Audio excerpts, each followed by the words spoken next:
पुण्याला पाणी पुरवठा करणाऱ्या खडकवासला धरणातून पाण्याचा विसर्ग वाढवल्याने पुण्यातील बाबा भिडे पूल हा पाण्याखाली गेल्याचं आपल्याला पाहायला मिळतंय।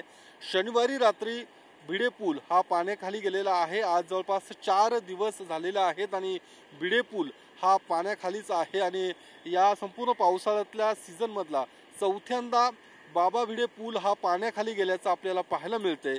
आणि ज्यावेळी बाबा भिडे पूल हा पाण्याखाली गेला त्यानंतर या पुलावरील वाहतूक ही बंद करण्यात आलेली आहे। आपण पाहू शकतो पुलाच्या दोन्ही बाजूला बॅरिकेडिंग करण्यात आलेला आहे। त्यासोबतच पुणे पोलीस त्यासोबत पुणे महानगरपालिकेचे कर्मचारी सुद्धा पुलाच्या दोन्ही बाजूला तैनात आहेत। कुठलाही अनुचित प्रकार घडू नये या दृष्टिकोनातून पुणे पोलीस त्यासोबतच पुणे महानगरपालिकेकडून ही खबरदारी घेतली जात आहे।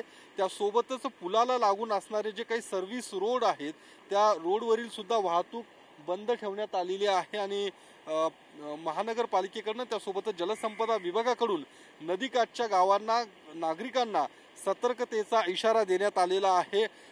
काल 25,000 क्युसेक्स पाण्याचा विसर्ग हा खडकवासला धरणातून करण्यात आला होता। मात्र रात्री पुन्हा एकदा 12 वाजता हा विसर्ग कमी करून 19,000 पर्यंत करण्यात आलेला आहे। त्यामुळे आपण पाहू शकतो भिडे पूल हा अद्यापही पाण्याखाली आहे आणि ज्यावेळी खडकवासला धरण परिसरामध्ये पावसाचं प्रमाण कमी होईल त्यावेळी खडकवासला धरणातून पाण्याचा विसर्ग सुद्धा कमी केला जाईल आणि त्यानंतर भिडे पूल हा पुन्हा एकदा खुला होण्याची शक्यता ही वर्तवली जात आहे। कॅमेरामन अभिजित पिसेसह मी योगेश बोरसे, TV9 मराठी, पुणे।